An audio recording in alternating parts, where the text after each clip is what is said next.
Berita wilayah diteruskan dengan perkembangan dari Sabah. Penerima Bantuan Perhatian Nasional BPN 2.0 yang tidak memiliki akaun bank akan menerima bantuan BPN secara tunai dalam program Kita Prihatin. Itu antara yang akan dikongsikan Nur Hazimah Radik yang bersedia di Kota Kinabalu. Silakan. Terima kasih Muhammad Shah. Assalamualaikum dan salam sejahtera. Seramai 787 penerima Bantuan Prihatin Nasional BPN 2.0 yang tidak memiliki akaun bank menerima bantuan BPN secara tunai dalam program Kita Prihatin di daerah Pitas. Keprihatinan kerajaan ini sememangnya satu nikmat kesyukuran kepada penduduk luar bandar.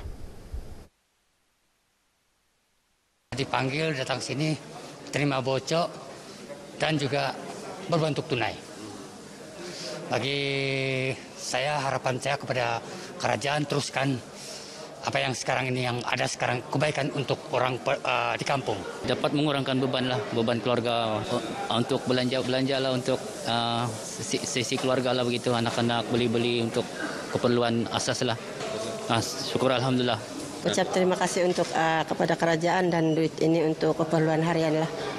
Ya, belanja harian. Harap dapat diteruskanlah bantuan ini sebab macam kita golongan miskin kan, duduk di kampung memang haraplah, apalagi macam saya ini memang tiada kerja, memang perlulah. Majlis penyampaian bantuan disempurnakan Pembantu Menteri Pembangunan Luar Bandar Harun Durabi.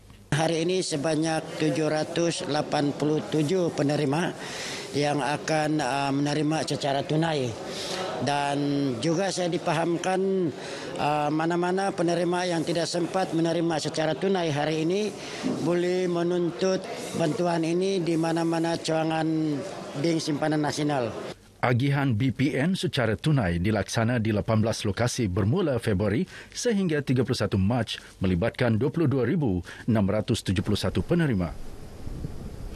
Pembangunan semula projek mini estet Sejahtera Mesej Mikro Penternakan Udang Gala di Kampung Nabahan Beaufort dilaksana dengan kerjasama pintar beberapa agensi berkaitan yang memiliki kepakaran dalam bidang akuakultur. Projek tersebut diusahakan Kementerian Pembangunan Luar Bandar Sabah sejak 2010. Kerjasama tersebut melibatkan Institut Penyelidikan Marine Borneo Universiti Malaysia Sabah UMS, Koperasi Kemajuan Perikanan dan Nelayan Sabah Konelayan, Jabatan Perikanan, Jabatan Pengairan dan Saliran, Pejabat Dewan Undangan Negeri Lumadan dan Pejabat Daerah Beaufort. Ahli Dewan Undangan Negeri Lumadan Haji Ruslan Muharram yakin dengan kerjasama tersebut dapat meningkatkan kemahiran peserta dalam pengurusan akuakultur, seterusnya menjana pendapatan peserta terlibat. Pelajar Fakulti Marine di UMS untuk membuat kajian yang sesuai secara berterusan lah di tempat ini. Di samping itu mereka boleh membimbinglah peserta-peserta mesej itu sendiri karena mereka kekurangan pengalaman. Sementara itu, Pengurus Wilayah Konelayan Pedalaman Damsun Masundang berkata, Konelayan selaku agensi pembimbing dalam projek ini menyambut baik usaha membangunkan semula kolam ternakan udang itu. Dan sebagai agensi pembimbing kepada projek ini, kami amat menyambut baiklah dan menyokong cadangan yang berhormat dalam memajukan semula projek ini bagi membantu komuniti nelayan di kampung ini. Pada 2010, 10 peserta dipilih mengusahakan kolam udang berkenaan. Bagaimanapun sehingga kini hanya 2 buah kolam masih beroperasi. Unit Pemimpin Pembangunan Masyarakat UPPM Silam merancang untuk mewujudkan pos-pos pendaftaran yang bertujuan memudahkan proses pendaftaran vaksin COVID-19 dalam kalangan penduduk. Ia selaras arahan Majlis Keselamatan Negara MKN yang menetapkan sekurang-kurangnya 200 orang dalam seminggu terlibat dalam program imunisasi COVID-19 bagi daerah Lahad Datu. Ketika ini hanya 5.2% melibatkan lebih 10,200 penduduk Lahad Datu mendaftar sebagai penerima vaksin COVID-19. Pemimpin Pembangunan Masyarakat PPM Silam, Abdul Rahim Gulam Hassan berkata, bagi menjayakan usaha tersebut, kerjasama Ketua Kampung dan Jawatan Kuasa Pembangunan dan Keselamatan Kampung diperlukan bagi memudahkan proses pendaftaran penduduk terlibat. Dalam masa yang sama juga kita memberi penjelasan kepada masyarakat kampung sebab ialah kita sedia maklum dalam keadaan sekarang ini dalam media sosial bermacam-macam andaian yang berkaitan dengan vaksin ini. Tanggapan itu semua perlu ditepis bagi mengelakkan kekeliruan masyarakat. Beliau berkata demikian kepada pemberita semasa taklimat imunisasi vaksin COVID-19 bagi Dun Silam di Dewan Sri Perdana Lahad Datu. Dun Silam mempunyai lebih 200,000 penduduk.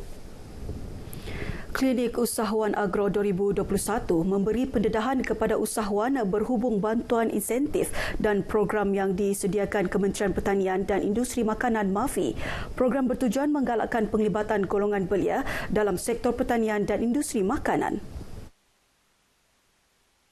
Setiausaha Politik Menteri Pertanian dan Industri Makanan Iswan Haji Sonteng berkata ia merupakan program pertama yang dilaksana MAFI di negara ini. Membantu dengan lebih jelas kepada usahawan-usahawan muda ini untuk membuat kertas kerja rancangan perniagaan secara detail untuk mereka bentangkan untuk kelulusan. Sebab bajet untuk projek Agropreneur Muda ini dia punya sehingga 20,000 lah. Beliau menyatakan demikian kepada media sempena program Klinik Usahawan Agro 2021 Anjuran Unit Agropreneur Muda Kementerian Pertanian dan Industri Makanan disandakan. Terdahulu ketika berucap, Iswan memberitahu seramai 6,969 golongan muda di negara ini menerima manfaat menerusi bantuan geran Agropreneur Muda dengan nilai RM126.23 juta yang diperuntukkan kerajaan sejak 2016. Di Sabah, seramai 534 Agropreneur Muda menerima geran berjumlah RM8 juta. Sementara itu, Pengarah Unit Agropreneur Muda MAFI, Muhammad Ezri Syamsuddin berkata, kira-kira 95% peserta yang menerima geran Agropreneur Muda berjaya meningkatkan pendapatan masing-masing. Kalau peserta ingin bangkit daripada kegagalan, kita akan cuba bantu dari segi khidmat nasihat teknikal dan sebagainya lah. Cuma geran ni kita bagi sekali saja. Tapi kalau itu kita boleh cuba bantu dari segi khidmat nasihat. Itu antara salah satu elemen dalam program Agropreneur Muda lah.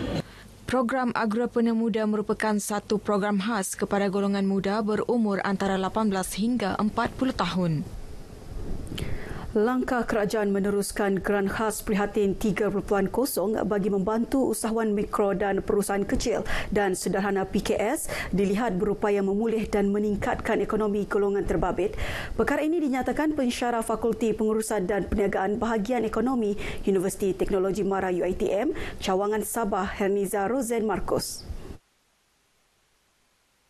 Menurut Herniza, pelaksanaan GKP 3.0 akan membuka ruang lebih luas kepada usahawan mikro dan PKS yang gagal mendapatkan GKP pertama dan kedua atau yang baru memulakan perniagaan untuk mendapatkan dana sokongan bagi memulakan perniagaan. Bagi peluang diorang mereka untuk memulihkan perniagaan mereka bagi yang terjejas, dan juga bagi yang baru memulakan perniagaan pun boleh mengambil peluang daripada GKP ini bagi meneruskan kelangsungan hidup, sebab kita tahu ramai yang telah dibuang kerja, telah diberhentikan. Herniza bercakap kepada RTM di Kota Kinabalu bagi mengulas langkah kerajaan meneruskan GKP 3.0 dalam program strategik memperkasa rakyat dan ekonomi pemerkasa yang diumumkan Perdana Menteri Tan Sri Muhyiddin Yassin baru-baru ini.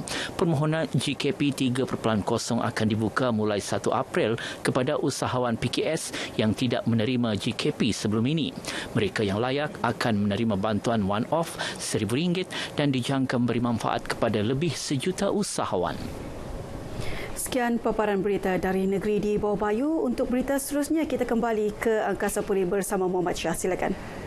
Terima kasih Nur Hazimah. Seterusnya kita berita